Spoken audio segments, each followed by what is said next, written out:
No, we're live now. We're live on YouTube, Rockfin, Rumble. Well, about to be live on Rockfin. Live on Rumble X. As soon as the little red button is clickable, we will be live on Rockfin as well. I'm joined by Ian. Yeah. Covell. Ian, it's good to see you today. Good to see you too. I was just looking up a link there. Okay. What kind of link? Oh, there we are. Now we're live. Now we're live on. Yeah. Across the platform. The Wicked Witch is dead, Brad. What? The Wicked Witch? The Wicked Witch is dead. Who's the Wicked Witch? All of Kamala and all the Obama, they're all the Wicked Witch, and they're all dead. You think they're dead? I don't know that they're dead. They might be. They might be. As far as I'm concerned, they are. Might be appearing to be dead. I think. I'm melting. I think there's a scale of reactions we're seeing to the election. We're seeing we've totally won, exuberant reaction. That's where I'm living. Then we're seeing everything is over. We live under fascism. Fuck those losers. About to round up all the old ladies. Yep. Sup, Tony? I think it's probably somewhere in the middle. Tony says they're lurking. They're not dead yet. I would agree. That's why you got to step on their neck. Keep them from lurking around. Well, I don't think you can just go around stepping on your neighbors' necks and stuff like that. Well, no, because your neighbors should be on your side if you've lived in a good. Not Look, everybody. have you seen the map? Have you seen the map of the United States? All the neighbors, all the like-minded neighbors live together. Have you seen the map of the improv theaters around the country, Ian, where you spend some time? The lights have gone out. The lights have all dimmed. The lights have gone out. Dimmed. I would like to see. I should have gone out to some shows this past week. Tried to find some just to see what kind of improv suggestions and shows might have been going on. Maybe they would surprise. I don't know. The last open mic I went to. Can I get a suggestion for a moment of silence? Did you see? Maybe we'll play the opening of Saturday Night Live towards the end of the show, the cold opening. I don't know if you remember when Trump won in 2016. They had somebody play the piano, and it was a very dramatic. They didn't even try to be funny. I can't remember what the song was. I do remember. It was so stupid.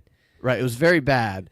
And so they tried to kind of find a mix of that this time with trying to also be funny. And I don't know that it worked the way they hoped it would. I think they recognized they were too serious last time, but they're like, we need to recognize this serious moment. And so they tried to do a mix of it. I'm not going to play that at the beginning of the show because that will immediately get the stream kicked probably from YouTube, and the video will be taken down. Every time I play an SNL clip, it's taken down, and I have to appeal because it's protected under the fair use. So I'll save that for the end. But we'll start off with something that I talked about on our election night stream. I remember this. I saw you comment on this. We also talked about it on Thursday, is what will the media do now that this has kind of been, at least the narrative is that the mainstream media is dead. It's lost its relevance.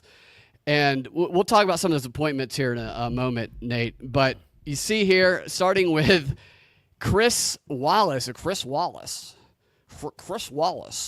He is quitting CNN after 3 years. He had a 3-year contract with them, and his contract is up after this election. I wonder if he set it up that way. Probably so. But he has announced he's 77 years old. He's going to be leaving for podcasting. He will find a new home on independent platform. This is according to the Daily Beast, who he spoke with, such as streaming or podcasting, which he describes as where the action seems to be. So what the mistake I predict they're going to make is this. They think that simply by taking their same bullshit and moving it over to YouTube, somehow magically it'll be more digestible for people. But they have to change their whole approach, and I don't think they're capable of that. Right. Yeah, they're going to have to change their whole approach. And it says in this article here that he highlighted how podcasters, including Joe Rogan and Charlemagne the God, had set the agenda during the presidential election, but added, I don't flatter myself to think that I have that sort of reach. Somebody AI Chris Wallace's face over Joe Rogan. You see if it works the same way? Just see if it works the same way. I just realized that my Chris Wallace is also my Jimmy Stewart as well. As well, I realized here, because I'm no longer going to be working at CNN. Chris Wallace is a little Jimmy Stewart. He's a little Jewish dude. That's a tough one. I don't know how you do that. I don't think neither you or I have the. I think he's very. I don't know where he I can do speaks. Chris Wallace when I hear him. When I can't hear him, it just evolves into my surface Jimmy Stewart, basically. So this is what this article says. It goes on to say that, talking about the crisis in conventional TV, they say the crisis in conventional TV has been mirrored by a highly disruptive media landscape in which new stars are born on podcast, streaming, and social platforms, and existing stars are looking to the same formats to reinvent themselves. The most successful streamers or independent broadcasters to emerge from traditional television have so far been almost exclusively on the right. Tucker Carlson and Megyn Kelly have both turned a combination of polemic. Did I say that word right? Polemic. How do you pronounce that? Polemic conspiracies, lavish praise for Donald Trump, and interviews with other MAGA figures into large following. So Chris Wallace says, he's not going to go far right, of course. But also in that article that we went through last show, where I think it was from the Rolling Stone, where they talked about how the media embracing conspiracies without going MAGA is the way forward. Remember that? Like they can humor the conspiracies, but not go full MAGA because of the success of, they pointed to also Joe Rogan. They have to understand that all of their experts have eventually just admitted that we were all right way before they were. And they never gave us an apology. All their experts suck. Every one of them. Well, I can assure you that an apology will not be incoming. So conspiracies, Tripoli oftentimes he'll say, put another $1 in the conspiracy dump truck or whatever that's right. Because conspiracy theorists, while they do get things wrong, of course, have been correct on many, many things over the past decade and always demonized until the conspiracy becomes true, and never an apology. Never an apology comes ever. Yeah, every time I hear someone say, "Well, you should really forgive those experts for for all the things they got wrong during COVID, the policy prescriptions, all that stuff. They were doing the best they can." It's like, okay, sure, you can forgive them after they start apologizing for all the people's lives they ruined. Apologize to each one of them individually, beg for forgiveness that way. Right. Then you can have it. Yeah, they don't even think they need forgiveness. They think that they were doing the correct thing. A lot of what they did during the pandemic, they did the same thing over and over again in the 100 years before, is they lie just to get people to comply, and then they figure out what's right later. Or some people believe they intentionally lie to cause problems. But if we assume even the best, I know a lot of people don't want to do that, then they lie just to get people to shut up and do what they say because they think they're smarter than everybody else, when time and time again they have proven to not be smarter than everybody else. Which is why I openly say I like conspiracies, says Tony. Yeah, I like conspiracies too. And conspiracies didn't always used to be so demonized, and now the media is saying they might humor conspiracies. It's interesting times. Things move so fast, I was thinking about that earlier. Media transforms so fast. You can't even say trans these days. Language transforms so fast, so rapidly because of how connected we all are. It's almost like everything that goes on in the world today is like a test of how humans who can keep up with such rapid transformation in all aspects of society around us. Does that make any sense? It does. Yeah. No, it does. It does. So... yeah, Dana says Binkley assembling truth sandwiches. Yeah, a lot of truth sandwiches going around. I got a email from the Truth Brigade. Yay. Indivisible's Truth Brigade the other day that they're going to be having a live stream, and they're going to be talking about what you and I talked about briefly, Ian, which we're looking forward to. In fact, I'll go ahead and share that with you. Oh, we got to get into the right now. Missing votes. I'm talking about the missing votes. No, not well. We can talk about that, but they might talk about this. Actually, is the Indivisible Guide? Remember the new Indivisible Guide that's coming out? It's coming out tomorrow. Yes. Oh, so excited. Exciting. Let me make this a little bit bigger so you guys can see it.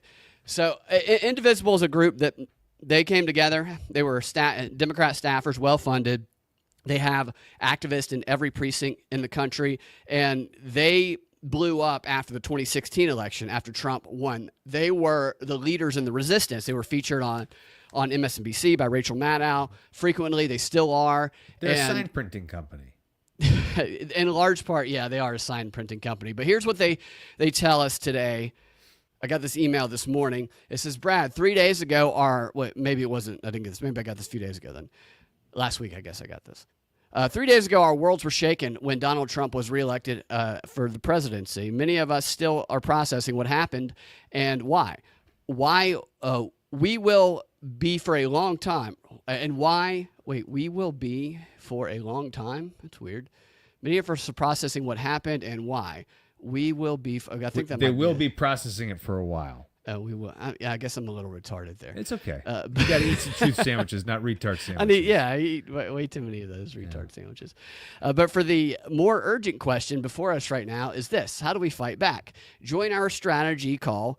Worth fighting for, indivisible strategy for fighting Trump 2.0 on Wednesday, November 13th at 8:30 p.m. Where you see there, the worth fighting for strategy guide. The danger we fought so hard to avoid has become reality, and we need a new plan to stop our greatest fears from coming to pass. But how? Yeah. Learn some of the best strategies for resistance from an organization created specifically for this goal. Indivisible started at this exact moment in 2016. We were built to oppose Trump, and oppose him we did. Fighting back against the extreme agenda, saving the Affordable Care Act, and eventually kicking him out of the White House in 2020. Now we're gathering to do it again. We know the reality of a second Trump presidency is terrifying. It's terrifying because they convince people that it's terrifying, is why people think it's terrifying. And it's truly unjust that he is going to avoid all legal culpability for his actions. It has the potential to be incredibly dangerous for millions of at-risk Americans, devastating to our democracy and disastrous to our future to the future of our planet. But this is why we resist. They make no connection. They just leap from one thing to another. You know, he's going to avoid legal culpability, and that means you're going to die. Right. And you know what it also means? It also means they're going to profit greatly because their existence and their profit depends completely on this fear of Trump that they stir up. This little prayer that they end it with. So they end it with, they say, we resist for our friends, for our family and colleagues who are at risk, which, of course, they're talking about LGBTQ and all of this, people who they say are going to have their rights stripped away, maybe 75-year-old women who think Trump's going to round them up. They say, we resist for this beautifully flawed country whose promise is worth fighting for, and we resist to ensure we leave a habitable world to our children and grandchildren. It's going to be inhabitable. You know, I used to be charitable to people who said things they like, won't have grandchildren. well, these people, we have to defend these people who are at risk. I used to be charitable. And that gets you trapped in the argument about, well, what do you mean by at risk and who's at risk? And I think now, going forward, I'm just going to say, shut the fuck up, retard. That's going to be my response. Yeah. There's no more... I don't care to understand anymore. And they'll point at you and say, and this is what the new Trump administration has brought. Every time you call me racist, a new MAGA is born. So and they're just not going to learn, and they're just going to keep doing it. Yeah. So. Yeah, Denver says, or Forrest Mommy says they won't have grandchildren. You're probably correct about that. Right. They'll maybe abort them. Denver says, Sharmalan the God, ? Such a humble name, right? Yeah, I always found that name to be interesting. Yeah, I don't get the appeal, to be honest with you. He's, I don't know. I guess I haven't watched him lots and lots of clips of The Breakfast Club, and he is just not. Is that his thing, The Breakfast Club? Yeah. He's the one who Biden said the thing about you ain't black, right? If I recall correctly. You ain't black, Jack. So, another thing that's happened since the election, and I don't think this is sustainable, especially the way it's going right now, is the stock market and Bitcoin have been booming since Trump was elected. Bitcoin hit an all-time high. I think it is a little bit down today, but I believe it almost reached 90K. God, I wish I had money to make money. Yeah, we're frozen again, right? I'm frozen again. You're frozen again. All right. No, wait. No, I'm back now. So I didn't even have to hop out this time. Let me make my screen a little bit smaller. Yeah, I guess we get talking about Bitcoin. Yeah, so people who held on to their Bitcoin, they definitely got a reward in the past week. We'll see how high it goes. And, that's definitely, Trump had a lot of Bitcoiners in his camp. When we were at the Bitcoin conference in Nashville earlier this year, the Bitcoiners were, from those who I talked to, exclusively Trump or RFK supporters. And with those two teaming up, then it would seem that most Bitcoiners were pro-Trump. So we'll see what happened. And Trump would always, it was funny because I didn't realize that calling Bitcoin crypto was not what you should call it to Bitcoiners until Trump did it. And there was such a strong reaction online because I learned afterwards that all the shit coins that have nothing behind them, they don't want to be associated with that, rightfully. Right. And so they take issue with being clumped in with that kind of crypto. I get it, but it's one of those things where you're like, it's such a subculture type, type of thing that it sounds a little silly. No, we had Shane Hazel, who is with the Bitcoin veterans, and he was at the Bitcoin conference in Nashville, and those guys do a lot of great work, not just with with Bitcoin, but just in general. They went up and they were helping some of the hurricane victims and stuff, like real guys that take action, former in the military and stuff, and just a great group. And he was talking about Bitcoin and whatnot. At the end, I was like, and just to clarify, it's called crypto, just to kind of mess with it a little bit. I totally get my mistake in doing that, but I do think it's funny to kind of play with them. But there's a lot of scams in crypto, and then there's Bitcoin that has a little bit more behind it. A lot of it is, if people believe in it, then that's the strength in it. Honestly, it's the same thing with fiat. If everybody stopped believing in fiat money, then fiat money would totally be useless. I think more so than crypto. Bitcoin. From what I understand of it, Doge is on fire. Actually, Doge has gone up to it was at 47 cents last I checked, and probably in part due to Trump. What was the announcement he made? Oh, yeah. Just like moments ago, Department of Government Efficiency. Doge, D-O-G-E. Yeah, Doge, run by Vivek and Musk. Run by Vivek and Musk, yes. And I'm enjoying this, man. I get it. They're not all going to be perfect. The Rubio one is like, that's weird. Well, he hasn't picked Rubio yet. So he hasn't, but I also think he might just be floating this out there because he's a marketer, right? I agree. I completely agree with that. So all of these people who have been appointed officially by his Truth Social or the media just floating some of them, right? I don't believe any of them until I see them even the ones that Trump said. We saw how quickly people were in and out of his administration before.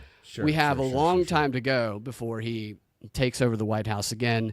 So some of these people, they may end up in the cabinet, they may not. And I know a lot of people are going to have a lot of problems with many of them, if not all of them. But Marco Rubio, just for clarity, has not been chosen by Trump. Rand Paul yesterday described him as being the same as Hillary Clinton, a warmongering neocon. I don't disagree with that at all. John Fetterman said he would vote to confirm Marco Rubio, but to be clear again, Marco Rubio has not been announced. That has been floated by the media. Someone who has also not been announced but has been floated by the media is Stephen Miller as Deputy Chief of Staff of his administration, which a lot of people on the left would have a problem with. He's Stephen Miller used extreme rhetoric and also looks the most Nazi-like, Sure. So that's one that they would be easy red. Well, that's meat. who they're going to pick then. That's probably they'll probably see. It wouldn't surprise me if they picked him. Yeah, they're just going to be looking for who looks the most Nazi-like. Yeah, right. That would be funny. All right, so just to go into who Trump did announce, and I don't know a ton about everybody on this list. I'm going to be looking into them in the because they were coming hot. Yeah, he was putting these on Truth Social rapidly. Yeah, he was like cooking at a Waffle House today, just serving up those hot waffles. He probably really was cooking up at a Waffle House. While also he's got to do something until he's got to stay active before he takes over the. Have you seen the meme where it's like arrested on these charges gets a job. It's like makes it look like it's a resume. It's like arrested, gets a job at Waffle House, elected president. Yeah, it's the American dream, dude.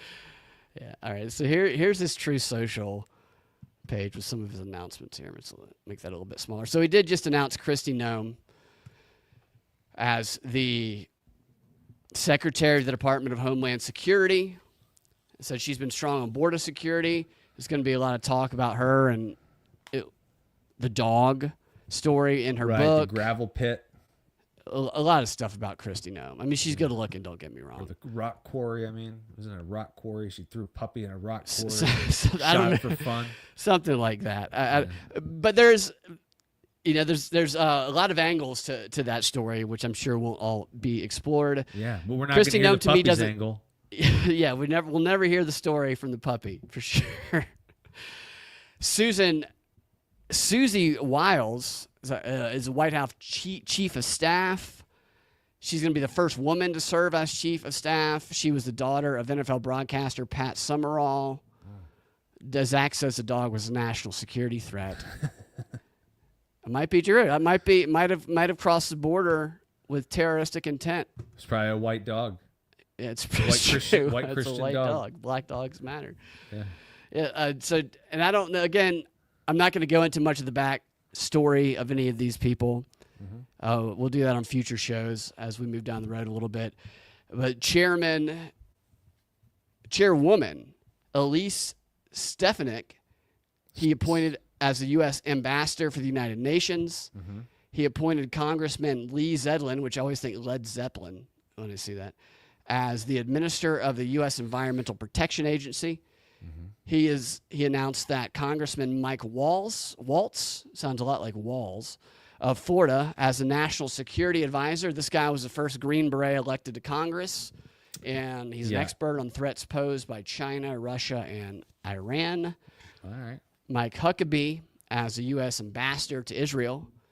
You know, I introduced Mike Huckabee at the Georgia World Congress Center years and years ago for an event. I can't remember what the event was, but I introduced Huckabee afterwards. I told him he should come over to Relapse and do some stand-up. I told him he's a pretty funny guy. Huckabee reminds me of like my parents' friends from growing up.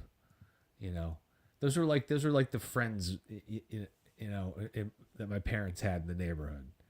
Yeah, Mike Huckabee. Oh yeah. I like just a funny preacher. Just a funny little preacher kind of guy. Yeah, now he's ambassador to Israel, or he might be the ambassador to Israel. Any of this could change before Election Day. We saw Mike Scaramucci. He was there 11 days when he was the speaker. Steve Witkoff.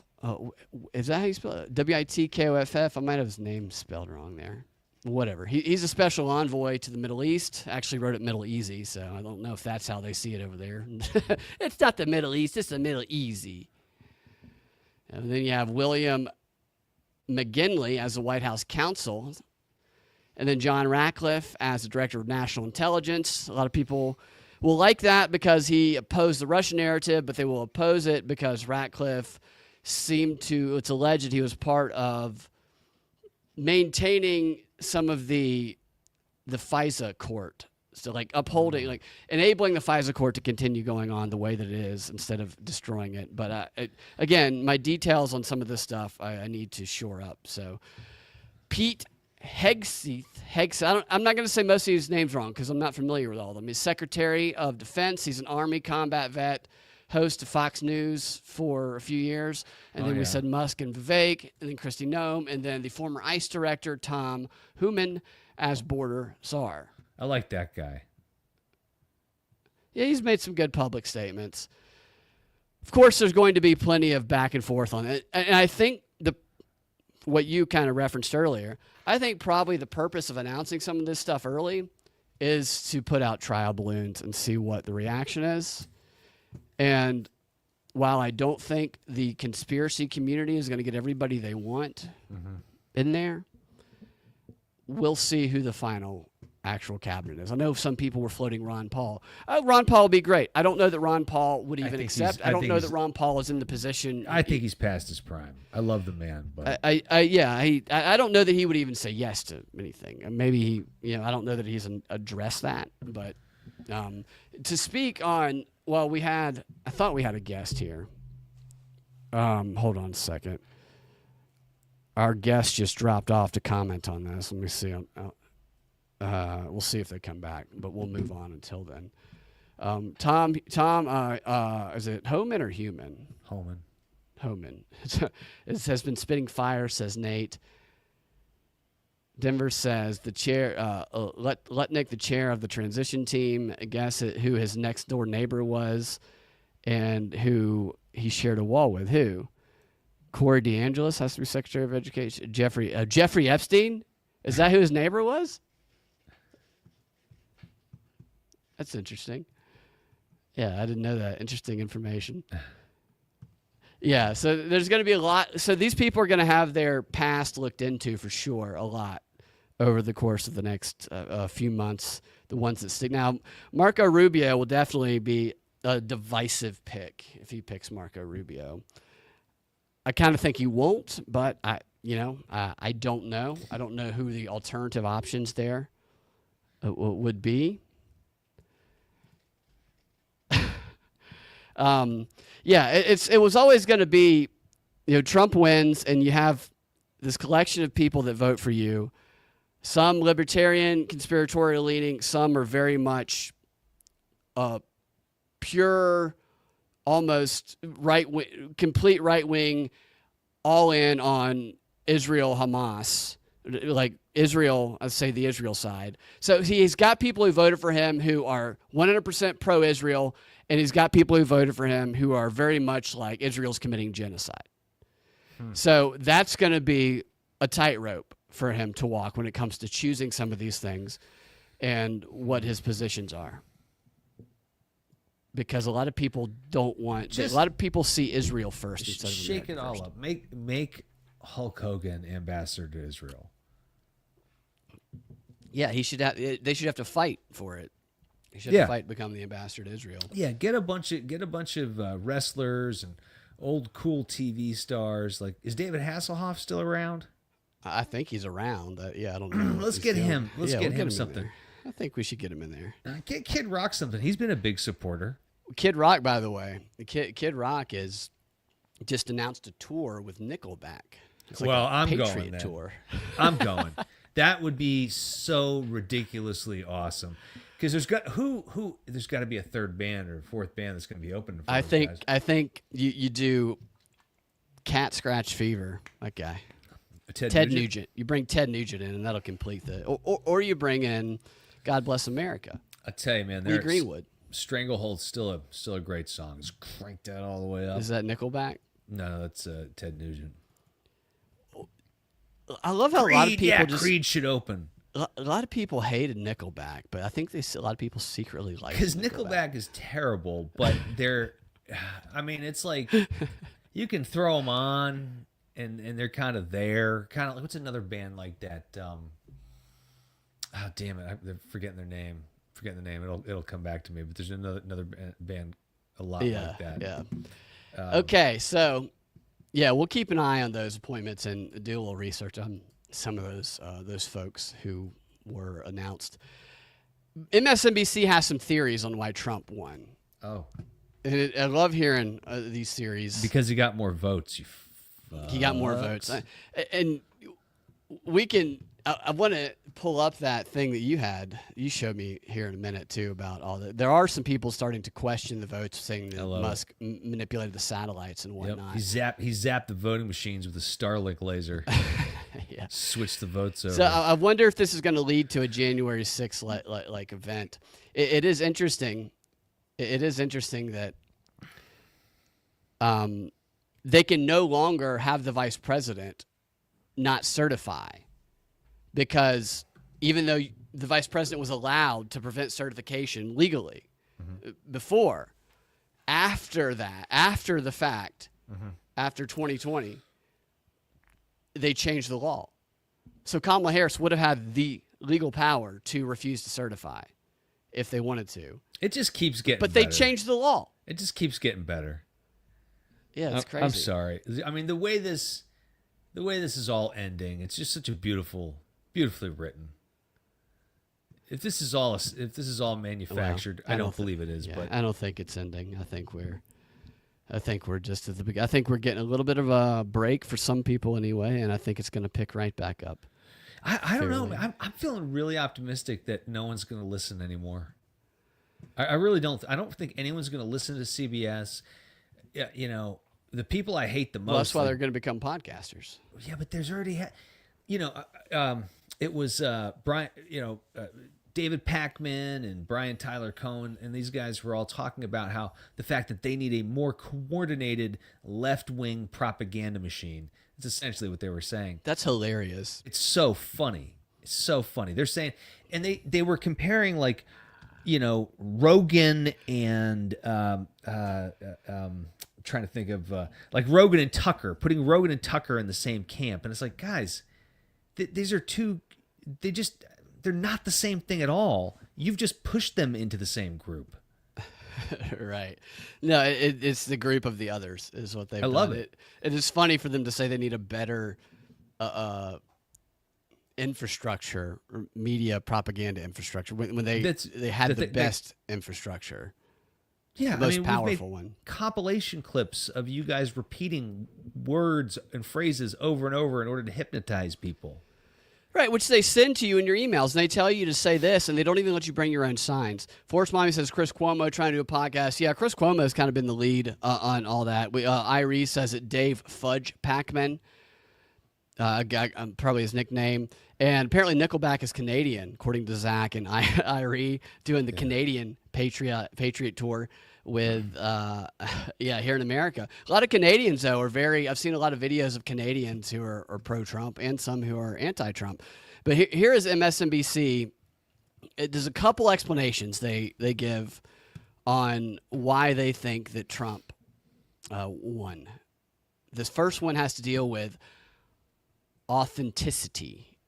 Mm-hmm. Go a little bit more broad about this because Eddie just mentioned how Donald Trump is a pathological liar, which is true. We are at a point, I think, in American history where it has never been easier to mistake authenticity for honesty. Bingo. These are not the same things. Authenticity is a seemingly sincere presentation of what it seems like your character is. But what if your character authentically is that of a scammer? What if it's that of a con man? And I think we can talk, and we should talk, about democracy and systems and the institution as a premise that has been undermined as a result of not just this election, but the 8 years leading up to it. But I think that we are at a point where people are yearning for what feels like authenticity. And this is the through line through why is podcasting so popular? Why is politics as a premise itself so unpopular? Because it feels definitionally, Steph, inauthentic. And so Donald Trump, in his authentic dishonesty, is getting away with doing something that is just scamming people. Okay, but I actually think this is a brilliant point, okay? Because just think, and I'm in no way defending him or it. Of course, but Donald please Trump sat down with qualify. Joe Rogan for 3 hours. And in those 3 hours, I am sure he spouted lie after lie after lie. But there's this thing that people feel in this authentic rawness of absurdity that they see him. Compare that, and I turn to you, when you and I have to cover the White House. Yeah. I interviewed President Biden a year ago, and I was given 10 minutes. And when I went to 13 minutes, I have to pause it just to look at the different expressions on the faces of this white nerdy guy and this black chick who looks very annoyed. She is over it. She's over it.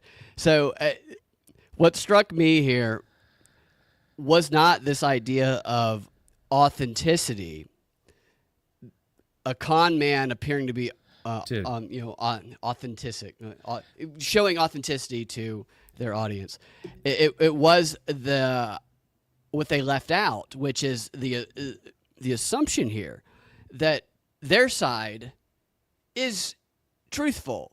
Exactly. I don't deny that. Like, I talk all the time about how authenticity, trying to appear to be authentic, to be authentic to your audience, is what propagandists seek to do, and that to me, in the best case scenario from the propagandist perspective, if they can put somebody in front of a demographic that speaks to that demographic in a way that that demographic feels like that person is with them, is the most authentic, I can't even speak today, is most authentic, then that person will be indistinguishable from someone who is a con man. The real one will be indistinguishable.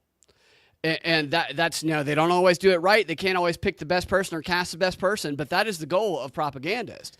And so I don't disagree with that point, but it's just the blind spot of them acting as though Democrats aren't also trying to do that, or that they haven't had the 100 years worth of research from Edward Bernays and the Tavistock Institute that specifically talk about this very thing. It's gaslighting, in my opinion. Either this person doesn't know that this is the con of politics across the board, or this person is pretending to be authentic, but is in fact a con man himself. Right. What they're also doing in this clip is something that they classically do is they're overthinking something that's very simple. It's just very simple. You guys suck at turning something scripted into an authentic moment. You suck. You sucked at it the whole campaign. You sucked at it in the Doritos thing where Kamala was in the store getting the Doritos every step of the way. All the appearances, all the meetings, celebrities, it all sucked. You sucked at the authenticity. You sucked at turning something scripted into something seemingly organic. And Trump can walk into a room and just riff, man. He can just work a crowd. And that, because he can be in the moment. That's the key thing that they're missing. The reason why he is more authentic is he is meeting you in the moment, right? You can actually have a conversation with this guy. You don't have to agree with him. I'm sure he's going to do things that we're all going to criticize. Right now, I'm in a honeymoon period again. But there is something, that's what's appealing about him. And that's why people voted for him, is because he sounds like one of us. He says things like motherfucker, bullshit. He's great. We love hearing that. And you've seen attempts to try and do that in the left-leaning media, where they started swearing years ago on the But news. they suck at it. It doesn't feel natural, right? It feels very inauthentic. Iris says that Brad is authentistic. Yes, I'm very authentic this evening. That's a fucking funny T-shirt. That's funny. Yeah. So, now here's another theory. This is the same. This is a little bit later in the panel discussion, where what was their subject? Oh, they also act like Kamala couldn't have gone on Joe Rogan and done all that stuff. She could have done the same thing if they wanted her to, but so it didn't. Okay, I'm going to be as fair as I possibly can to Kamala. There was a moment I saw a still image of her where it was like, hey, this is what Kamala's doing now. And she was sitting with two of her young nieces, and they were playing a board game. They had the glass of wine. You saw that? Yeah, I saw that. There was a second there where, honestly, I said to myself, if she had just done this the whole that was campaign, actually a really that's a great point, because if that she had looked like just a natural moment. done that. Yeah, no, that's a great point. And the fact that she's drinking wine doesn't even matter. That's fucking what matter. people do. That's what we do. That's what we do.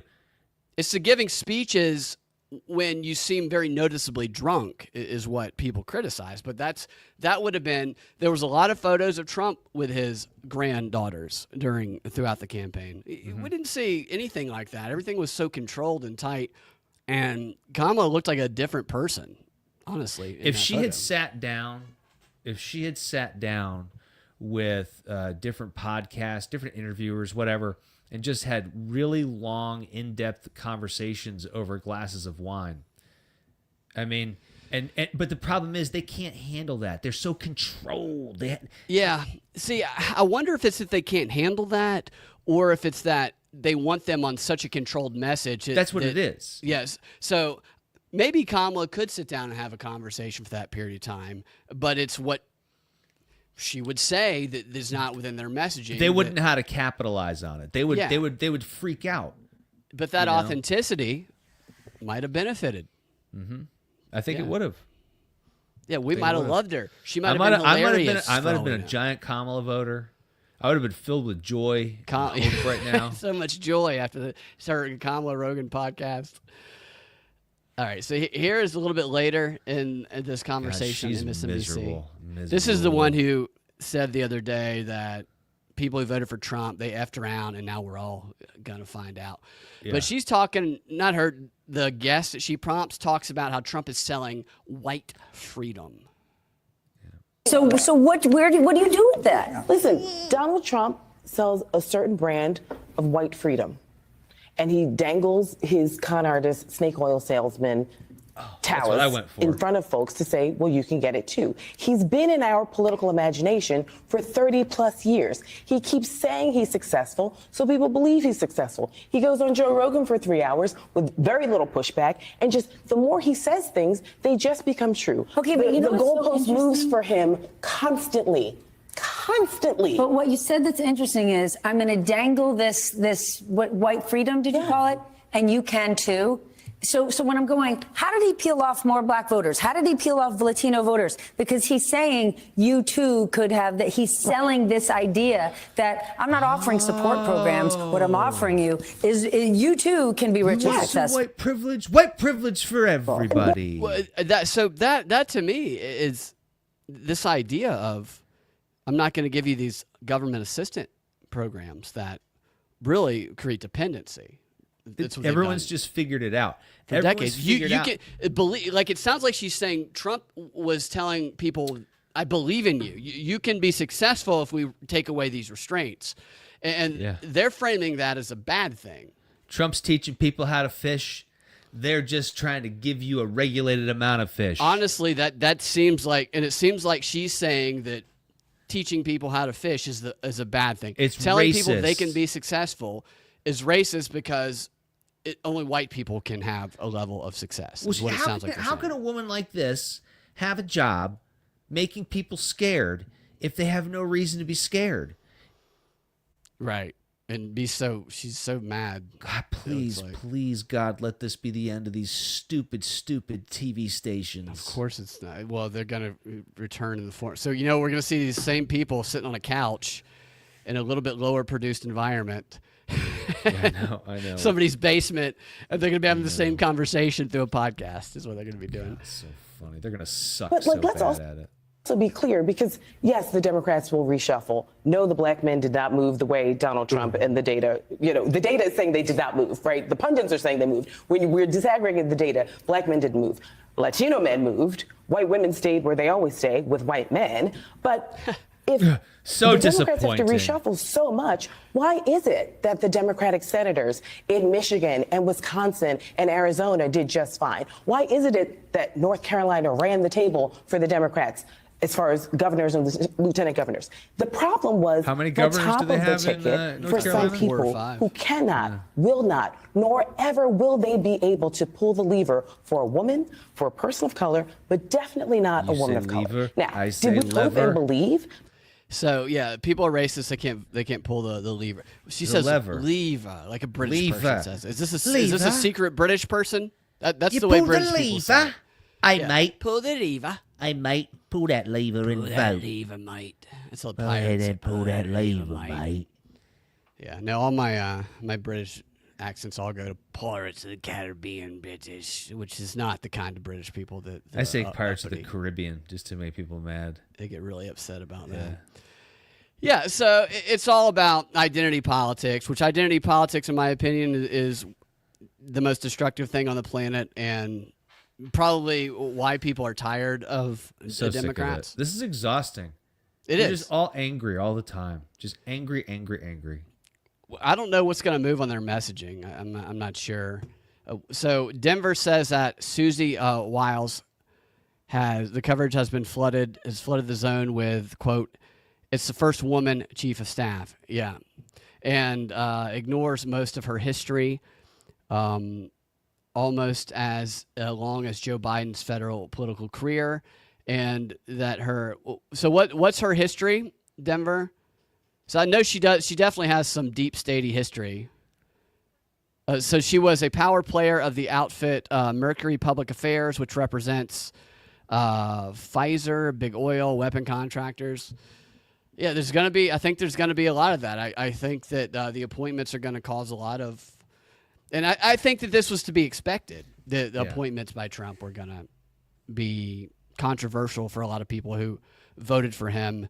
And, you know, we watch and we see what happens and we call it out and we put pressure and we see if this social media platform, you know, what'll be interesting to see? It'll be interesting to see if when Trump is president and people are calling out actions that are taken while he's president by some of these people he has put in his administration, if X allows the conversation about that to continue. Because I know a lot of people have worries that Elon Musk might censor some of that. So that'll be something to look forward to in the future, what will be allowed on the free Yeah, speech we'll platform. see. I mean, you know, people are flawed. And Yes, people aren't perfect, you're saying? Hope- well, I mean, No, it's good though. I think it's good that people are calling attention out to this. Like, I didn't know that, and I know that there's a lot of other things I don't know. But I'm right now. I'm glad that people. I think this is how, with Trump, I think this is what you want. You want people calling to attention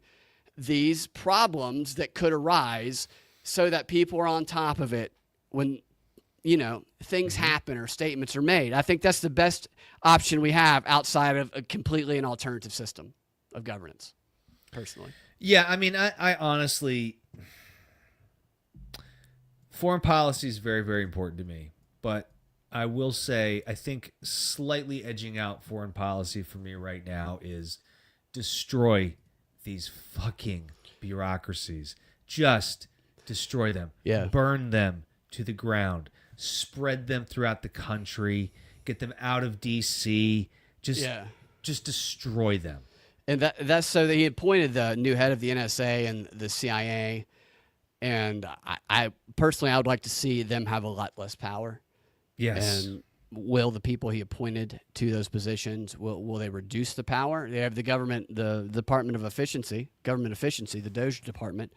How's that going to relate to the CIA and all these other intel agencies? The stuff about RFK, there's stories going around that he's already distanced himself from RFK. I don't believe that story until, I don't think that immediately afterwards is going to be a distancing. I think that is probably put out there. They're trying to get they're trying to manufacture some drama. They want some drama to happen. They've been so used to the drama, you know. Yeah. Yeah. Yeah, Forrest Mommy says no more college graduates working for government-funded nonprofits that do nothing. Yeah, that would be. I mean, the whole educate. What were you telling me, Ian, before the show, before going into this next clip here about The American education Academy? thing? Yeah, I didn't see this. Trump is going to basically what he wants to do is he's going to how does he say it? Where's he say it? We'll take billions of dollars that we'll collect by taxing, fining, and suing excessively large private university endowments, and we will then use the money to endow a new institution called the American Academy. Blah, blah, blah. Whether you can study lectures on ancient history and even learn like computing and all kinds of different stuff. Strictly non-political. There will be no wokeness or jihadism allowed. None of that's going to be allowed. He Was that from stresses. Truth Social? Yeah, yeah. It's not. This is on his platform on his website under the Agenda 47 stuff. You can check it out. But they're basically going to award the complete equivalent. So what it sounds like to me is a pretty open war to retake institutions because they've realized the power of doing that. This could be a dangerous game, but I don't know how else you do it. Yeah, and a lot of this stuff that's being put out is Who knows if it happens? Yeah, who knows if it happens. This is definitely lip service to people who are sick and tired of the universities indoctrinating kids. Although a lot of younger people voted for Trump, the guys anyway. The girls are doing the 4B thing where they're saying they're not going to have sex with the guys. So I'm doing the 4B thing. You're not going to have sex. I'm doing 4B. I'm not having I'm not sleep with having no any guys. sex with any guys. Definitely. Which it's. I don't know if you've seen the critiques that was it Justine Bateman. I loved that. Oh my gosh, Justine those were Bateman, so the actress. funny. She was in what was that show with Michael J. Fox? Family Ties, Family Ties, yeah. from way back. Dude, she came out. She wrote a op-ed. I can't remember for who. Maybe it might have been Fox, but she started doing these critiques on all these chicks coming out as being not. Well, she not gonna have critiques sex with them guys. like a film critic. Yeah, they're Or an very art funny. critic. They're very fun. They're so funny. Yeah. She did one of AOC today that was Did brilliant. she? I didn't see Yeah, that. it was so It's funny.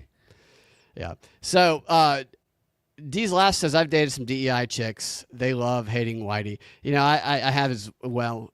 And they certainly, from my experiences, they hated Trump for sure.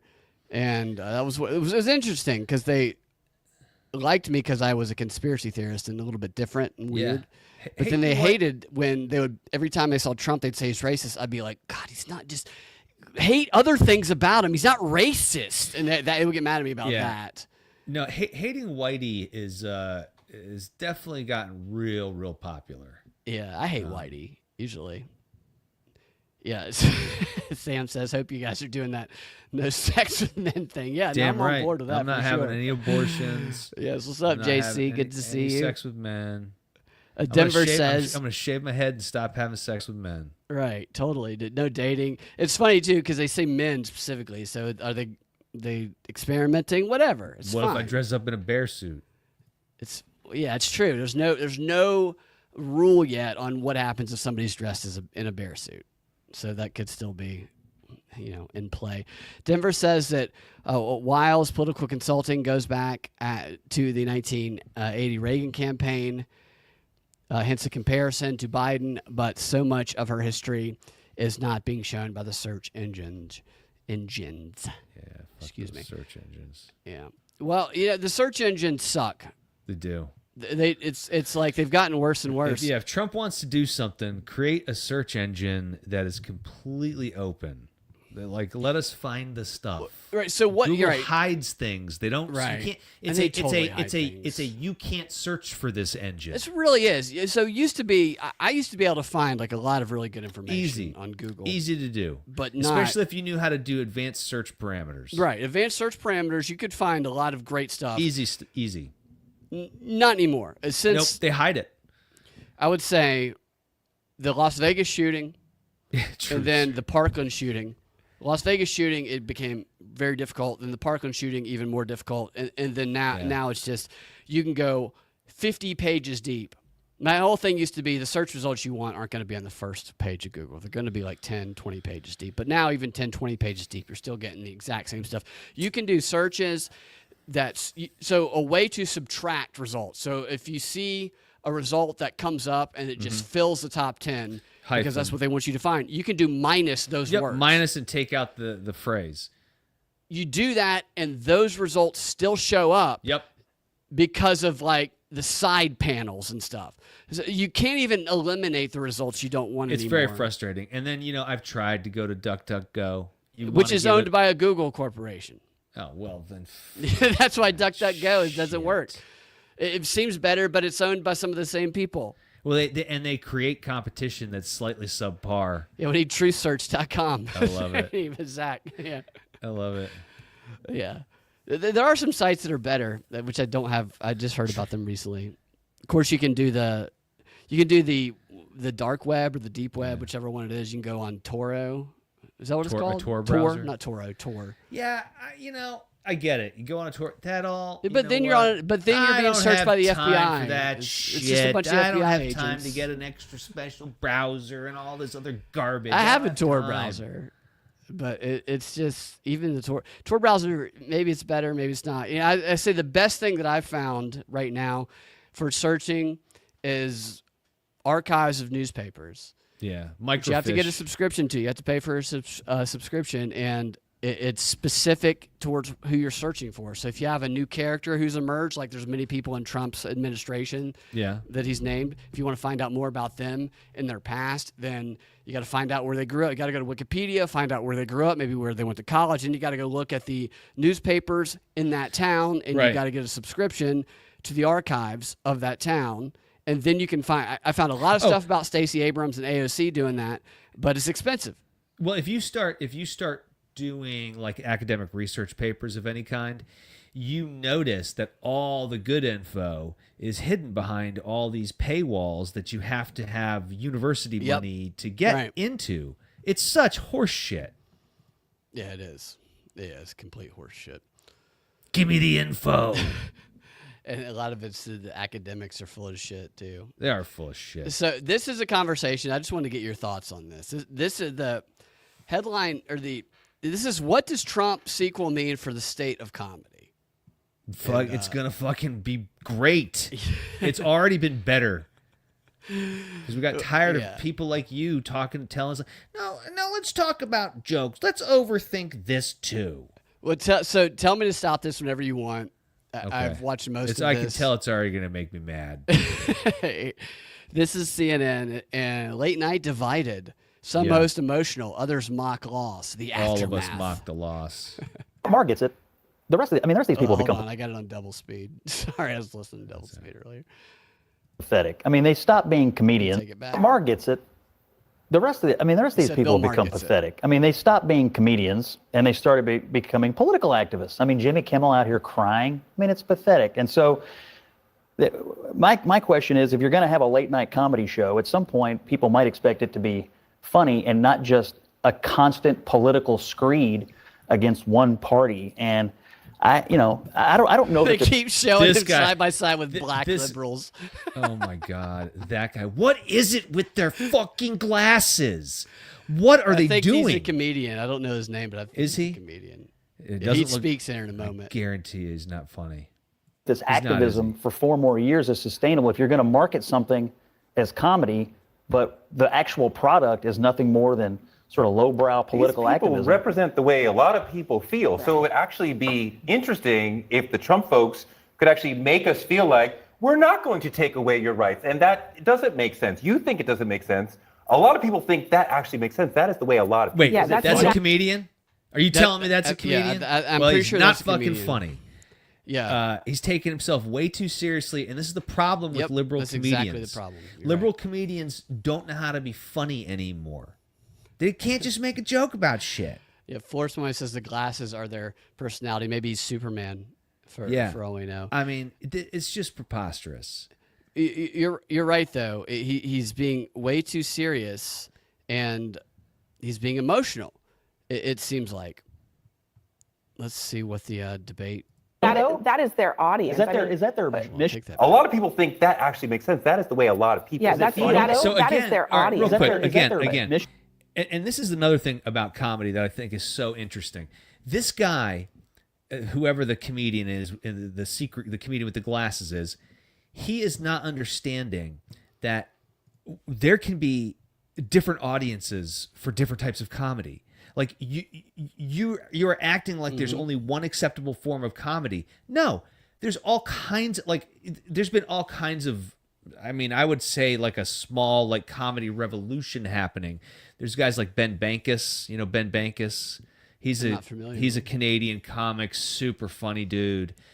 Jeff Dye, and these guys are all coming out and they're kind of reclaiming the places that Dice Clay and Sam Kinison left behind. Like these are empty spaces, and even back then, those guys were controversial. Even way back when they were popular, that's why Dice Clay was so big. Dude, I mean, come on. In high school, my friends and I, little boy Blue, he needed the money. I mean, that's the funniest thing in the world when you're 16. When you're 15 or 16, it's super funny. Right? It's right. And they make it feel like Eddie Murphy. I've gone to some open mics, and they're very careful. Nobody that I've been to Eddie Murphy could not do, and he's even apologized for a lot of what he did in Raw and Delirious. But Delirious is, I think that was the first one, right? That was the like superior. The leather red pants is great. Yeah, that's the superior one. Raw is not as good, but still, he could not get away with doing any of those jokes, and that's just sad. You couldn't make Revenge of the Nerds today. That's sad. But I argue you could. I argue that if I made something like Revenge of the Nerds today and just released it streaming on Amazon Prime, it would do great. It would do great. It probably would. I guarantee it would. And that's the fractured media. So there's the opportunity lies in the Fracture Media. Zach says, "Oh, what's in the bowl, bitch?" That's in reference to a Dice Clay punchline. Anybody who hasn't seen Dice Clay, go watch some. Dice Clay used to sell out. He used to sell out. So he is the first stadium comedian, the first arena comic, the first one. Dice Man Cometh says, Miss King, hilarious. Yeah. Not a comic, but an author, says D's last. I forgot his name. You're trying to think of somebody's name. D's last. Denver says, why would Eddie apologize? The only thing he should apologize for is that era in his music video, Party of All Time. Yeah. So girl likes to party all the time. What they're not mentioning here is that the reason that their audience, because they're saying their audience feels this way, so that's why it's okay for them to not do comedy on a comedy show. Their audience feels this way because they have told their audience this stuff. They have created this false perception of reality that their audience lives in this bubble. No, they aren't going out and talking to people outside of this bubble. And I'm convinced of this after this text message chain that we read last Thursday and some of my other interactions, because I've been outside the bubble. I've gone and I've tried to talk to people I've tried to talk to people on as many sides of this as possible on the ground. Of course, nobody could ever talk to everybody, but my goodness, I can certainly tell when there's people who have not reached outside their bubble. And this platform of communication that is the late night comedy networks outside of Gutfeld, who reaches another bubble, honestly. I don't think Gutfeld's funny. I think Gutfeld hits on topics that Gutfeld will talk about things that people are like, finally somebody will talk about. And I think that is why he is popular. Does that make sense? Yeah. It's like finally people will point out that it's weird to have a guy with a penis in a women's locker room. Yeah. Finally somebody will point that out. And Gutfeld is Right, but he's like one of the most most watched. But because he doesn't like what Gutfeld does well is he's not super serious all the time. Right. And these late night hosts are super serious all the time. Colbert started his set off the other day after the election with like, "You aren't alone." Dude, give me a break. For the entire 4 years that they had won, he wouldn't let up. They wouldn't let up the entire 4 years of Biden's presidency. He still made his show about Trump. That's all he talked about. Right, yeah. That's all Jimmy Kimmel talked about. Jimmy Kimmel has got to be doing this because of the crimes he compromised, dude. Come on, he's got to be. How did him and Adam Carolla fall on two so far? He's got to be compromised. Come on, I just don't get it. It makes absolutely no sense. And to cry like that. You pussy. I don't even know. Like, I'm watching that. And I'm like, I feel like he did it on purpose. I mean, he had to have done it on purpose. There's no way he truly felt that sad about that. I don't believe. No, that. I mean, I believe he's manipulating people. Inauthentic, I believe, is what he was. Yeah. So we'll continue here. SNL gets edgier in its first post-Trump election. I don't think it was very edgy. But... To be activists and not comedians? Well, sometimes the comedian does stop telling jokes and say serious things. And generally, a real comedian will have a serious moment in an hour-long set where I'm talking to you as a human to human and then come in with a joke. But yes, comedians absolutely have the right to say serious, real things about the world. That has been a part of comedy forever, that we can say things that the average person wouldn't say. Just one other point. That's why I think he's a comedian, because he said we can say things. And then look at the way he sits back with his eyes. You've paused this at a perfect moment. This guy's such a pompous douchebag. I guarantee you his set is not funny to me. To me, it's just so... The comedians that I've always known, go back in the day to Relapse, doing stand-up, doing improv. We knew all those guys. We knew. There's a lot of people we knew who did very well, continue to do well. And I don't know any of them who wouldn't have been able to mock this moment. You know? Absolutely. And the fact that look, Bill Maher's mocking it. He is, yeah. You know, Jon Stewart is mocking it.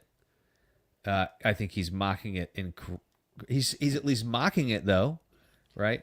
But this idea that I want my comedian to come out and have a moment of silence in the middle of their comedy set with me is absolute horseshit. Because of the audience, which the audience they created, they shaped, they let in. So the people who are sitting in the seats of these late night audiences are screened. So the pink, purple-haired people who are banning sex for 4 years that are sitting in their audience were their choice. You know what I mean? Dude, I'm telling you, man, I remember, you know, at the theater I used to run, they used to do a late night live show. And after Trump got elected, they wouldn't stop with Trump jokes. They wouldn't stop. They just wouldn't stop every week. And the audience was getting smaller and smaller. And my note to them was, guys, just stop with the Trump jokes. Nobody wants to hear it anymore. Yeah, right. You know what it is, though? That's a good. So it's to stop with the aggressive, angry Trump joke. Like, yeah. Tell good Trump jokes. Yeah, make it a smart one. Make good Trump jokes. Yeah. People should make fun of Trump. People should absolutely make fun of him, just like they should make fun of Biden. But a lot of the material that came from these late night shows over the past 8 years, that continues to come from them, and SNL, are very obviously they're too serious. They're too mean spirited, and they put comedy below the message of anger and it's ridicule. It's like, not comedy. It's ridicule without any sense of play, without any sense of fun. Absolutely, and that should be clear. Nobody's saying don't make fun of Trump. Sure. Make fun of Trump. Sure. Absolutely. But be fun, like you said, and be playful about it. Look, they are so super serious. There's a sketch. Yeah. There's a sketch that we produced, just to point this out, about a sensitive subject. There's a sketch that I produced, a video sketch that we ended up having to take down. It was when we were doing stuff with Funny or Die. We had to take this sketch down. It was Frankenstein's monster, but he was making a trans monster. And at the end, he wanted 2 vaginas. I thought it was a really funny line. But it really upset what, probably 5 people. Nobody can have a sense of humor about it.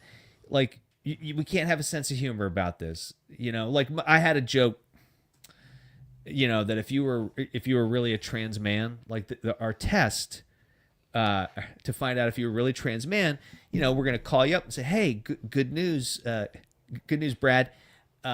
It's penis picking day. You're going to come on down to the shop. We're going to have you pick out your penis. And then you come in and we say, all right, and we show you 3 different penises. Yeah. We show you a sensible one that's proportionate to you. Yeah. We show you a really, really tiny one. And then we show you a big, big, massive one. Yeah. And if you pick the big, big, massive one, we know that you're really a man. Right. Right. I mean, it's a stupid joke, but it's Give me the tiny why one. can't we laugh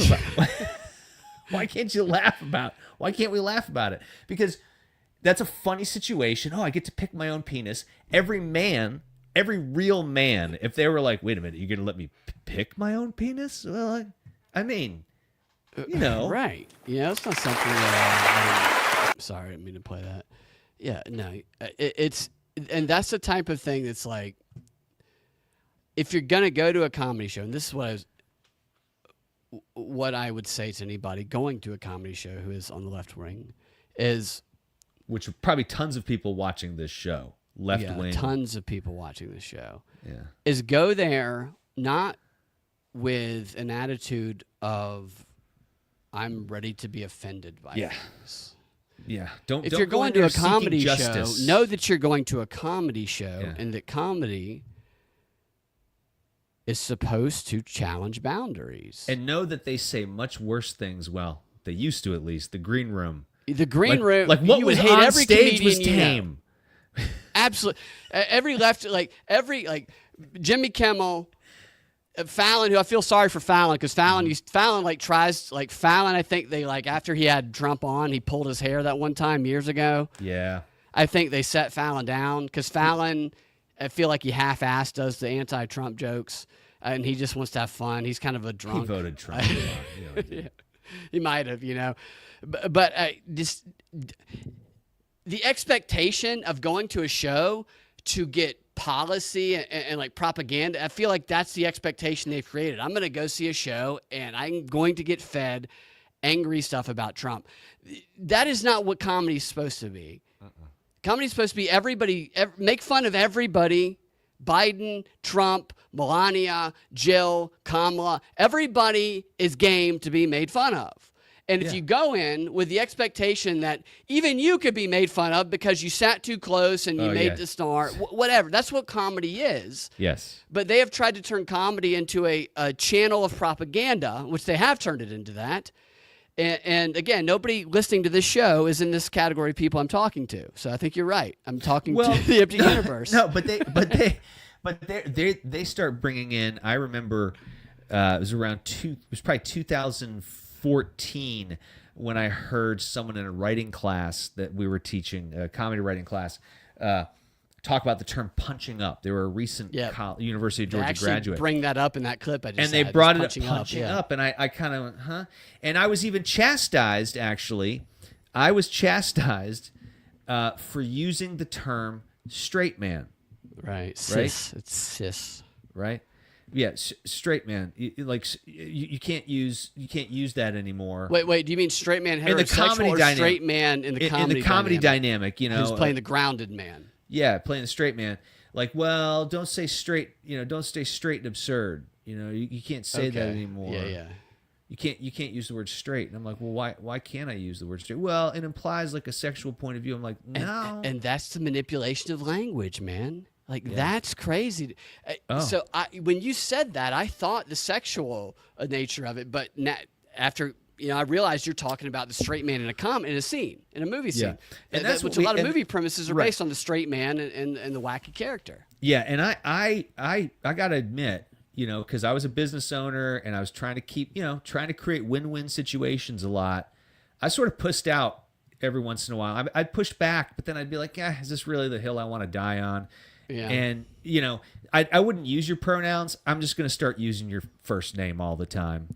That's how we're gonna get through this. But now I realize that you just have to ruthlessly push back. So when someone says to you something about gender, you just get really confused. You just get really confused. Like, I've never heard that. What do you mean gender? You mean sex? And you make them tell you the difference between sex and gender because they conflate it all the damn time. Right. All the damn time. And then they'll tell you right after they've conflated it that these aren't the same things.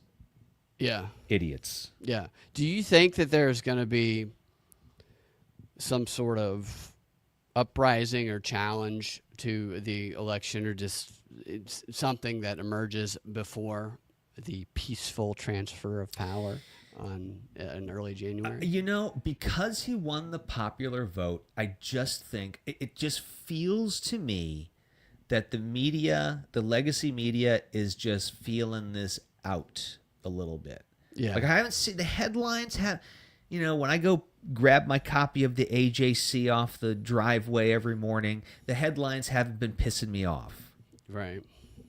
Usually every morning I got my coffee, I pick up the AJC, and I go, get that hard copy of the AJC? I still get the hard copy. Yeah, no, they usually, I do get the hard copy, and I will call if you and report it if you did not double bag that bitch in the rainstorm. Yeah. So you haven't seen anything that has been too sensational. There's something lying in wait. It's lying in wait, but I am enjoying them like when I was a kid. You'd look at and I'd read the paper, and that was a big deal. It was like, oh, it's in the paper. This must be the smartest people. They really thought this out. Right? And then you grow up and you realize they're just fucking idiots. You realize the agency is by Google and the Google News Initiative, and they're CNN local is all they are, as they're CNN local, except for the sports section, which is USA Today is a fun read. They're all fun reads, but like they're also sometimes they try and be neutral, but it's like even in the neutrality of it, they have to do the thing that Deep Throat said to Mulder. Right. And here's season 1, he said the best way to tell a lie is between two truths, which is probably where the truth sandwich came from. Right. And they write a 500-word article, right? And they mention some topic that we're interested in, maybe something happening in Ukraine or something. Yeah. And then you go, well, why am I just depending on this 500-word article? Why don't I go watch the Sean Ryan podcast where he's actually talking to military guys who have been over there? And why don't I just listen to them? They're not the USA Today. That's why. They have that authority. Yeah.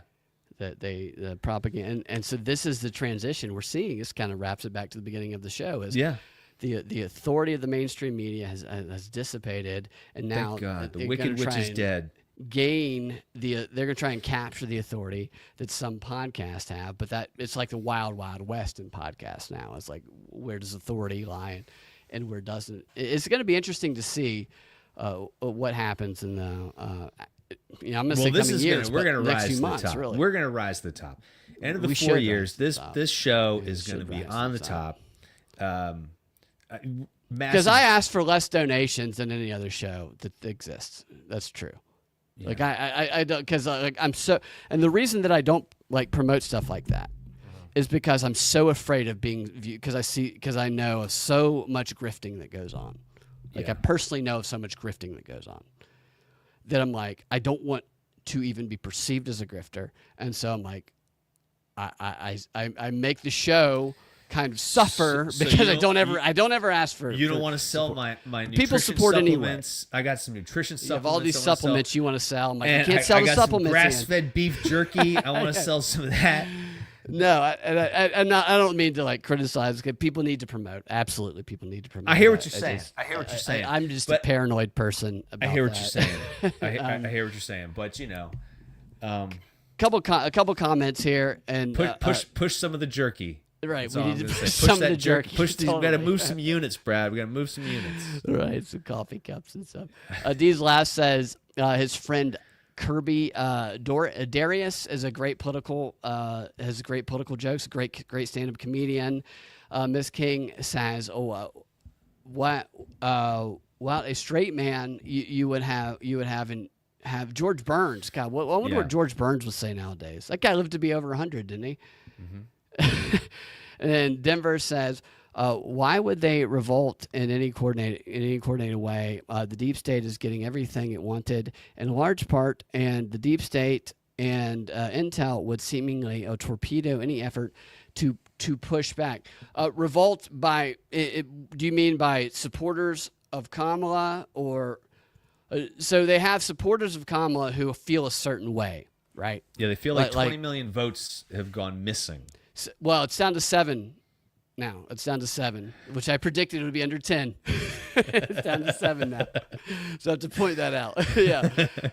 But yes, there are still some who are saying that they believe that there was some sort of thing with a satellite and that it was stolen. Regardless, as you have this emotional, really powerful emotional force spread throughout the country in terms of, both sides, but specifically you have people experiencing joy on the Trump side. And then you have people who are upset. Some of them are depressed. Some of them are ready for action. So the question is, how does the propaganda machine utilize those who are how do they utilize these emotions, and what do they direct them towards? They're not going to just let it dissipate. They're going to use it for something. I don't know what they'll use it for. I don't know if they'll use it for their own January 6th or if they'll use it for the indivisible organizing, whatever that's going to be. We'll find out tomorrow what the plan is. They will use it for something. Zach, thank you for the tip. We appreciate that. We're going to make some jerky. I'm going to start pushing products, Brad. You're just going to have to deal with it. You're just going to have to deal with it. Yeah, I'm going to grift. Products. I'm going to openly. I'm going to be an authentic grifter, an authentic con man. Absolutely. Yeah. More polarization, says Denver. So I am interested to see what that guide tomorrow, and I'm going to read through it tomorrow, and we'll talk about it on Thursday, because it sounds simple, but that is where that group, Indivisible, does lead the messaging for a lot of the Democrat Party, and they will be telling us what their strategy is on Wednesday. Well, they were the ones you were showing me where they actually give you, hey, can't think of your own tweet, dumb, just use one of ours. Right, exactly. They don't let you say that. They're the ones who give you the signs. They don't let you bring your own signs. Yeah. Hey, and they're the ones who said, here's what people will say, and if people like this telling you that Martin Luther King believed that people should be judged by the content of their character instead of the color of their skin, those are white nationalists. Like they actually said that during a training that I went to. It's crazy. It's like the craziest shit ever. Yeah. So if you, it's probably too late. But do you want to see the opening for SNL? Do you have time to see that? Let's do it, and then I'll wrap it up. Then we'll wrap this it has up. been We'll super get out of here. fun, man. Yeah. Thank you guys. Great stuff in the comments. And again, Denver. And we're getting a lot of calls for jerky and T-shirts, man. I think we might have hit something with the jerky. See, I floated it out there like Jerky's Trump good. does. That's good. Yeah. I just I float like things jerky. out there like Trump does. I'm just going to float Jerky's these something products. you can eat in a time of crisis. Like, what about this official propaganda report water? That'd be great if that's what that was. Here's SNL's opening, where they try and balance the serious with the humorous.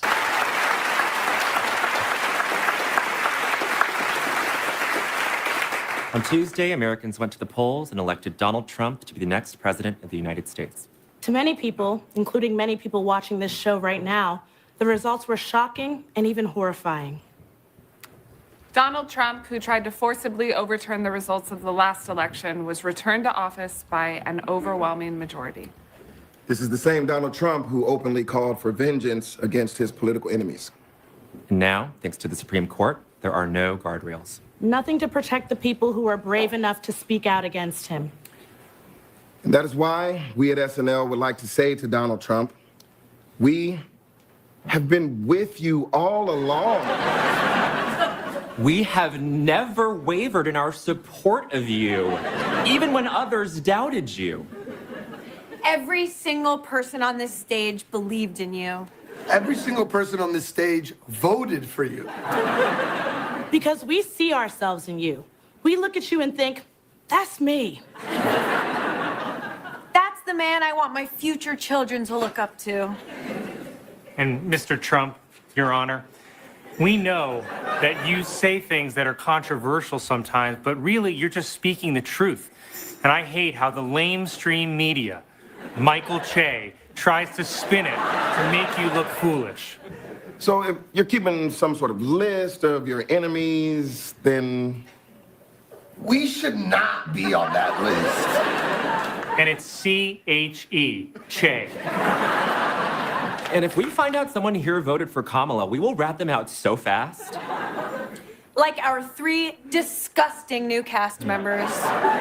So real quick, left to right, that's Jane Whitline, Ashley Padilla, and Emil Joaquim. So you see what they're trying. Let's make sure we communicate the message of this. I'm sorry. Monster, but we do it in a funny way by twisting it and saying we were all for that. We're all Nazis as well. Is the message? Yeah. Okay. Who is these new cast members? These are the new cast members who they say these are the people who. So the joke is we support you, Trump, but these are the Kamala voters. You can round up these 3. Okay. Right here. You can find their home addresses online. Hail Trump. But the rest of us, hell Trump, voted for you at least once. I voted for you 50 times in Pennsylvania. 92% of black women voted for Kamala, but I was one of the proud 8%. For me, it's brother Donald X Trump all the way. And we're so excited to debut our new impression, Hot Jacked Trump. That's right. That's right, it's me, Hot Jack Trump. They finally got the body right. But from now on, we're going to do very flattering portrayal of Trump because he's frankly my hero. And he's going to make an incredible president and eventually king. We love you, buddy. So watch his reaction again. I saw that. Did you saw him roll his eyes? Oh, he could barely stand being in this sketch. No, I agree. He hates doing this. Yeah. Because he's frankly my hero. And he's going to make an incredible president and eventually king. We love you, buddy. Did you see him roll his eyes? Yeah. Yeah, he hates this. You know what would actually work? You do the Trump dance. All right, it's simple, but if you want to go simple, base comedy, SNL, unexpected, somebody does the Trump dance. They're doing it all over on college. So teams are scoring in college football, and the end zone dances have become the Trump dance. Right. Well, say what you will about that, but you want to get an easy comedic laugh, have somebody do the Trump dance instead of having this is off-putting. You know, This is really, yeah. This is the whole thing is just. I get the premise. I get the premise too. It's just the execution is where I'm having issues. It's not good. It's too angry. It's too And I think that guy knew it. Like his eye roll was not part of that sketch. They could have done this. This would have been a lot funnier if they had done this as like a super positive, like it's a new day. You know, like the tone could have been a lot funnier if it weren't this weird. It's weird energy. This is very weird energy, man. Yeah, it is. It's very weird. They're trying to balance it. And no, you're right. This could have been done well, but the weird energy. They don't know how. It wouldn't surprise me if half that cast actually did vote for Trump. You know what I mean? I don't know, man. I don't know. They're in New York. That's just not happening. Yeah. You know, look, I'm telling you, man. My LA friends, like I can't even talk to them right now. I know they're gonna know as soon as I'm like, hey, what's going on? They're like, you fucker, you're in a good mood. I know who you voted for. That's what it'll be. I mean, they really think. One of my friends, I saw the conversation, and this is the conversation. It goes, hey, bud, I saw you mention in your post that we should be we should be mindful of our digital footprint. Any tips on how to do that? And literally someone else responded, yes, here's a great tip for women in your life. If they have any period tracking apps, they need to delete them immediately because Trump's abortion committee is going to use that information and it's going to capture information about your periods and they're going to track your periods. And everybody who's synced with your period. Yeah, and that's where they are. That's where they're living right now. And I cannot. That's fucking crazy.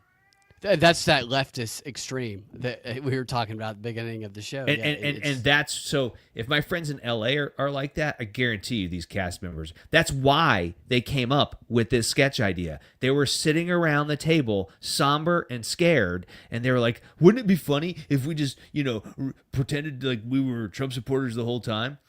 It would have been funny if you did this sketch wearing MAGA stuff. That'd be funny. It'd be funny. Lots of ways. Lauren, give me a call. I'll give you some notes. If they had somebody wearing MAGA stuff telling why that person voted for Trump and then having another person reacting to that, you could have a simple sketch of, I didn't even think about that. Yeah. The grocery prices. The whatever, because there are very simple things that people have stated that they voted for Trump because of. I can't believe you chose cheap eggs over a woman's right to have an abortion. Right, so stuff like that. They could mock that without appearing to be right-wing MAGA because that is some of the truth that some networks have talked about a little bit. Not MSNBC. CNN has had some people on who have called them out for, look, there were economic issues that were at the forefront of some of this. It's not just a bunch of racists who voted for Trump. That's impossible. Right, some people who would cast it as half the country is being racist. He did better in every single category. You're right. So this is just such an awkward energy. You can tell the awkward energy of this sketch too. And it gets a little bit more awkward here to close. And I'm not a fan, just so you know, the young lady here on the very end here with that smirk. smirk, that bowling style shirt, whatever that is. Yeah. This haircut that these young ladies are getting these days, not very flattering. Not a fan of it. This Rod Stewart haircut thing. She's bisexual, most Yeah, I get it. She's gender fluid, I bet. I'll bet you. Yes, I would agree. In summary, all of us at SNL are so excited for Trump 2.0, which is also what I blew on a breathalyzer Wednesday morning. We can't wait to see what you do with the country this time. I keep waking up in the middle of the night screaming. With joy, of course. My only regret is that we didn't get to do another January 6th because I was ready. Me too. And worst case scenario, meaning scenario, if our planet falls apart, we can all go to Mars with the other man that we love and trust, Elon Musk. All right. Stand it, Carvey.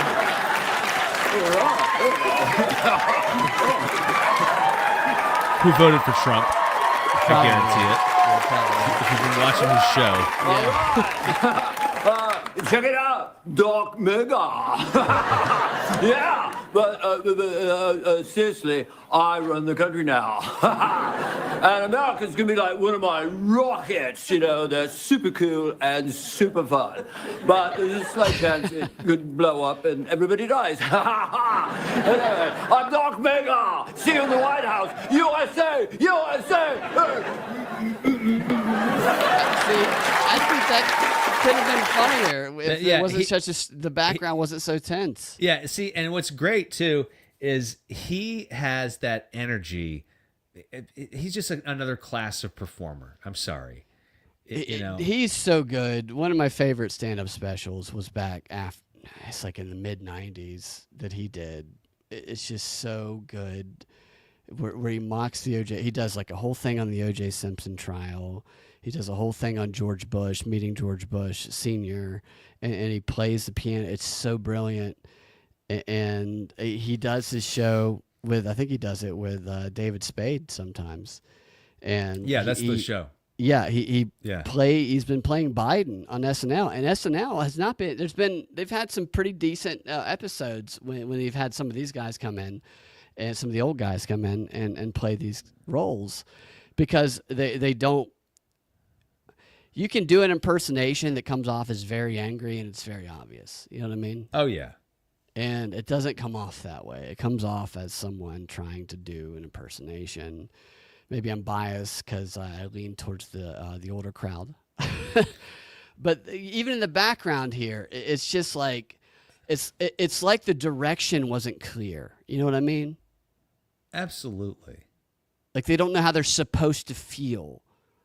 Like they're pretending to like Trump, but like, am I supposed to do that? This just honestly, it comes across as kind of lazy. It's just kind of lazy. Yeah. You know, and you have the guy with the Colin Jost, whatever his name is. It's just all kind of lazy, and that's what a lot of the Trump humor is. It's lazy. It's low hanging fruit. It's another orange joke. It's another Cheetos joke. It's another, MAGA Viking hat joke. It's another fucking the couch joke. It's all so lazy. Right. And it's, it's another knock Trump's Putin's out bitch. Putin's mouth. He's Putin's bitch. Which Colbert made that joke. Yeah. So we'll see what happens with comedy. Who knows? I think it's already improving because it's already vastly improved. I mean, I think that comedians have an advantage in this arena because comedians create a lot of content. And especially stand-up comedians, they're not sitting around waiting for people to produce things for them. Yeah. And I see it a lot when I'm digesting social media. A lot of the comedians I watch are just going directly to you with their jokes, clips of their. I mean, there's no more canceling anymore. We took away canceling. Canceling doesn't exist. It's gone. Yeah. Well, so that's in some clubs, in some places. I went to. I was looking at venues. I've been scouting venues, and one place I went to a couple weeks ago. It was not far from here. Yeah. But everybody had the same opinion in their jokes. It was like everybody. There was a couple comedians that I saw. I only saw half the show, so maybe the ones earlier were better. But the most important thing seemed to be for most of the comedians to make it clear that they hated Donald Trump, and it was off-putting because it was very much like it was obligatory. They had to, let me make sure I get this out here, so everybody knows.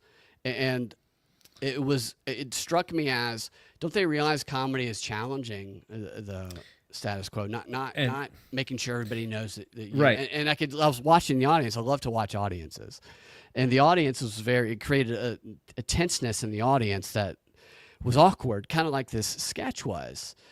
And I didn't believe everybody who was. Some of them I did believe that they didn't like Trump, but there were some of them who just, it felt to me like they thought that this is what they had to do in order to tell jokes, and it made the energy in the room off, and it made the rest of their set suffer. Yeah, because like that energy is important, and that's the thing about Trump too. That if people who hated Trump realized how great of a live performer he was, you can hate somebody, but if you can set aside that hate and watch what they are able to do that they do good. Right. The worst people on the planet have skills, okay? So even if you think he's the worst person on the planet, set that aside and watch his ability to interact live. And that is something everybody can use in their life. Seriously, you sent me an audio clip and you said, this sounds like a stand-up act. Yeah. And you're right. I mean, it was just listening to his rally. I'd never done that before. I'd never just sat there and listened to a full 10 minutes. I was like, holy shit.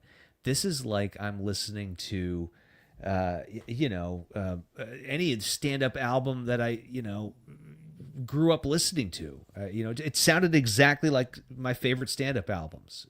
It might as well have been in a comedy club. And the crowd, he set people up for jokes. His timing is right. His timing is pretty impeccable. Gives the audience their moment, which is something few comedians master. Which is so important, to give the audience their moment and to let it rest and hit with that timing. He's very good at it. And I would say this to people who hate Trump. Use the skills you can learn for him against him, instead of being uptight, annoying, liberal douches. It's use what he is against him and make us laugh. Right. Instead of doing like what Obama does, like a week ago, right? He's talking to a crowd. He goes, I mean, this is the same guy who said, very fine people on both sides, right? I mean, come on. Which is a total lie. It's unbelievable. It's a total lie. And they do that little snobby little sneer at the end of it. Like, I mean. Even my chef, before Michelle drowned him, was like, stop the good people on both sides.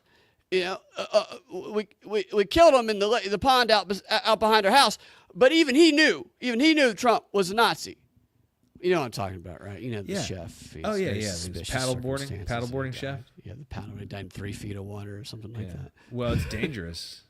You're right, though. It's just much of the population, though, even comedians we know, have gotten to a point where they take things so. Somebody asked me not long ago, should we even be laughing at some of this stuff? It's gotten so serious. And this wasn't a Kamala supporter. This was somebody who's kind of in the middle. And I'm like, yes, we should always be laughing. Laugh at whatever you think is fucking funny. Right, don't get mad at people who laugh at it. It's not going to kill anybody. No. And understand that, certain jokes are going to work in front of certain audiences better than others, but right. There's no, especially now, since audiences are so segregated. Everybody has kind of a micro niche. And on certain threads, right. Exactly. I have certain friends on certain threads. It's like an audience of 5, and I know what's going to make them laugh. It's not going to make many audiences of 100 or more laugh. You know what's really funny is we could go do one of these liberal improv shows, and we know exactly how to kill in front of them. Oh my gosh! Which we've done it. Josh does it all the time. He plays the Trump they want Trump to be. That's what Reginald. It's what is. Reginald does well. Is that like we know how to be that ridiculous because it's so predictable. It's fun Reginald, for us. I don't know if you saw it. Reginald. By the way, I was Reginald's on Twitter again. Reginald's great, man. He's already supporting Kamala 2028. He's going to be. He started campaigning for her already. The leading Democrat candidate is, according to the betting polls, in 2028, Michelle Obama. Oh. And J.D. Vance is in the lead for the Republicans. Tell you versus what, Mike. put her up. Michelle Obama looks good on paper. That she would fold in half so fast. Michelle, you gotta want it. Is a much better. Wait, she has to want to do it. But be the president. She's so much better at doing this than Kamala is. Like, she's very. I was surprised they didn't choose her. Yeah, I'll bet you. I've had a sneaking suspicion that it'll be the conservatives that get. But what does that even mean anymore? To be honest with you, that's the other thing. I don't even know what we're using these names: Republican and Democrat and conservative and liberal. It's very much changed. All I know is that I still hate progressives. Every last one of them. Yeah. Well, maybe that's part of the divide and conquer strategy. A few comments before we got out of here. Zach said that Michelle would win an arm wrestling contest. There's no doubt about that. What about those slap contests? Dude, those are crazy, aren't they? Are slap fights. Yeah. It's like, who even came up with that? Oh, the Russians have the best ones. The Russians have an MMA one where it's two guys in full suits of armor in an octagon fighting. That's crazy, dude. That's so crazy. Denver says, I voted for myself because there is no option on the ballot to abstain as is our constitutional right. Denver, I think that's a good vote, voting for yourself. I would have confidence in you. And he says, I adamantly dislike Trump, but he makes me laugh. And I think that kind of opinion is necessary on all sides. Like we talked about earlier, Kamala in that photo with her kids, I'm like, Kamala just looks like she's actually having fun. And seriously, yes. For the first time, I was like, there she is. We can see. There she is. Right? Yeah. It's they tried to force her to be all this other stuff. Because you and I both know, because we've coached people who are trying to perform, right? And what do we always, what's the note? What are you always trying to get them to do? Be yourself. Right. Right. That's all we're trying to do is like take the thing you just said to me when we were having coffee and bring that on Friday night over here. Absolutely. On stage. Now, Denver says the previous yourself.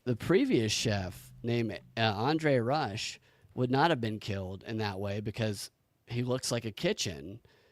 He looks like he's like Mike Tyson, which makes me think, do you have any predictions for Mike Tyson, Jake Paul before we get out of here? I think that's coming up this weekend, right? Are they still fighting? They're apparently still fighting. I think it's this weekend. I think it's silly. It is silly. The Jake Paul thing, we just all watch hoping we get to see him get knocked out. That's it. That's the whole reason you watch Jake Paul. You just want to, is this the guy that's going to knock him out? We just want to see him. We want to see him do that, the heavy breathing thing. Yeah, we just want to see Jake Paul totally collapse. Everybody's got a plan till you get punched in the mouth. You know what Tyson said. But I got to say, Tyson is an older man. Not saying I want to get hit by him. Exactly. So it's like he's like Jake Paul's in his. But if I am going to get hit by him, put me in Jake Paul's body. He's ripped, man. He looks ripped. Because the dude is giant. Tyson is almost 60. Dude looks jacked. I would never want to get in a scruffle with him. Right, but I don't think Mike Tyson could beat some UFC guys like Derek Lewis. I think Tyson would get eaten alive by. There's I don't many, know what the many rules people are that for would eat this him either. alive. I know there's some special. Rules that are different. It's probably going to be special rules, and yes, you're right. And they always release those. They might have a no knockout rule or something silly like that. I don't know. We'll see. We'll say I would like for Mike Tyson to win, but I don't know what's going to happen. It'll be interesting to watch. I know the last time Tyson did one of these. Yeah. Don't pay for it. Just go to crackstreams.com. Denver says, what about Mike Tyson versus Big Mike? I'd say Big Mike Obama. She's in her prime. What did you say? Go to where.com? I just go to Crackstreams. Crackstream.com. At crackstream.com, we get no revenue from crackstream.com. It's total pirate. Why? You can't. I'm not going to give Jake Paul any fucking money. Yeah, totally. So Denver says, congrats on Georgia Tech beating Miami. Yeah, it's a good win for them. Yeah, it's a very good win for them. So thank you for that. All right, Ian, where can people find you on X and wherever else? You can always go to Reginald V. Actor. I'm also been a little more active lately. You can find me at Hello Covello. A lot of bots on there, Brad. What's going on? I'm getting followed by like 50 bots a day. I get so many messages from these pretty Asians that want to have private DM conversations. I can spend all day. Like I had to turn my account. I had to turn my account on like protected tweets because I'm getting all these bots following me, and I got to figure out how to stop it. There's a lot of bots on X, yeah. Anyways, but I'm having some fun making fun of the fallout. So come join me. Reginald made an appearance on the live stream on election night. Very, very funny. He did. He did make an appearance. Yeah, so check that out. Follow Reginald, follow Ian, and at Freedom Act Radio is me on X.